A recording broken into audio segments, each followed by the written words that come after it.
ये कहानी है रामपुरा गांव की। मीरा बहुत गरीब थी। उसने काफी कुछ सहन किया था। उसने अपने बेटे राकेश को शहर में पढ़ने भेजा था और वो दूसरों के घर में काम करके कुछ पैसे कमाती थी। मीरा को एक दिन रास्ते में उसकी पड़ोसन मिलती है और वो कहती है, अरे मीरा, तुम कब तक भूखी रहोगी? कभी अपने लिए भी कुछ खर्च कर लिया कर। तब मीरा कहती है, नहीं अम्मा जी, अभी अपने बेटे के लिए कमा रही हूँ ताकि शहर में उसको कोई दिक्कत ना हो। अभी भूखी रहूंगी तभी तो अपने बेटे को पाल पाऊंगी। फिर उसकी पड़ोसन कहती है, हे भगवान, इसकी सांसें बंद होने से पहले इसका बेटा इसकी अंतिम इच्छा बस पूरी कर दे। मीरा अपनी गरीबी को सहते हुए दिन रात मेहनत कर रही थी और उधर राकेश जी जान से मेहनत कर रहा था। फिर उसकी फ्रेंड आकर उससे कहती है, अरे अमन, क्या यार, जब देखो पढ़ता रहता है। अब बहुत ही कम टाइम बचा है, कुछ तो मौज मस्ती कर ले हम लोगों के साथ। फिर राकेश कहता है, नहीं, मुझे बहुत कुछ हासिल करना है। हम तुम लोगों की तरह अमीर नहीं हैं। मेरी ये शिक्षा ही मुझे आगे ले जाएगी। मेरी माँ वहाँ लोगों के घर बर्तन धोकर मुझे पढ़ा रही है ताकि मैं कल का दिन उनका नाम रोशन कर सकूँ और इस गरीबी से उन्हें बाहर निकालूँ। क्या यार, जब देखो गरीब गरीब करता रहता है। इतना कहते ही उसकी फ्रेंड वहां से चली जाती है।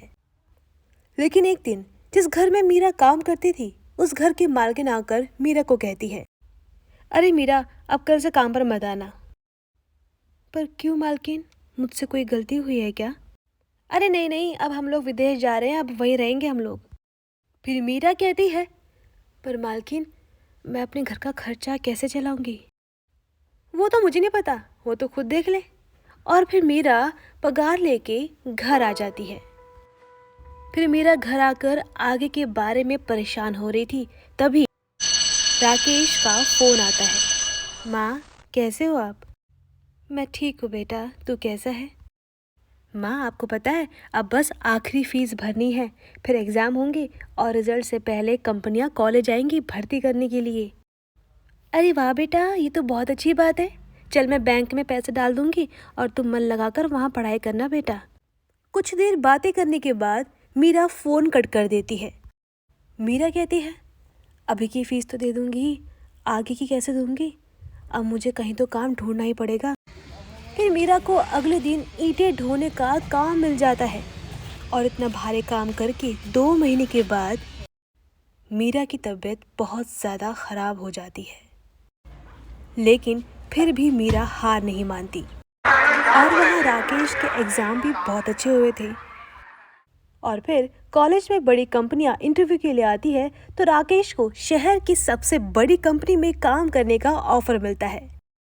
फिर राकेश सबसे पहले अपनी माँ को फ़ोन करके कहता है, मुझे नौकरी मिल गई माँ, और एक घर भी मिला है माँ, रिजल्ट के बाद जॉइनिंग लेटर मिल जाएगा। अरे वाह बेटा, आखिरकार तेरी मेहनत रंग लाई बेटा। माँ, ये आपकी आवाज़ को क्या हो गया है? अरे बेटा, मुझे छोड़, मैंने पैसे भेजे हैं, अपने लिए कपड़े खरीद लियो। माँ, आपने अब क्यों पैसे भेजे? अब मैं आपको कमा कर खिलाऊंगा। फिर मीरा फ़ोन कट करके कहती है, अब मैं अपने बेटे के नए घर में कदम रख लूँ और उसको अपनी आंखों के सामने देख लूँ, फिर भगवान मेरी आंखें हमेशा के लिए बंद कर देगा, फिर कोई गम नहीं होगा मुझे। राकेश जब जॉइनिंग लेटर लेके घर पहुंचता है तो वो देखता है कि उसके घर के दरवाजे के बाहर उनकी पड़ोस वाली आंटी खड़ी है और वो कहती है, बेटा आ गया तू? तेरी माँ की तबीयत बहुत ज़्यादा ख़राब है। ये सुनकर राकेश जल्दी से घर के अंदर जाता है। अपनी माँ को बीमार पड़ा देखकर राकेश जल्दी से उनको शहर लेके आता है। राकेश का घर बहुत ही ज़्यादा बड़ा और बहुत सुंदर था। फिर मीरा कहती है, बेटा, आखिर तूने गरीबी से निकाल ही दिया मुझे। फिर नए घर में आकर मीरा अपने बेटे की कामयाबी देखकर बहुत खुश हो जाती है और उसकी तबीयत में भी सुधार आ जाता है। फिर माँ और बेटे खुशी खुशी रहने लगते हैं।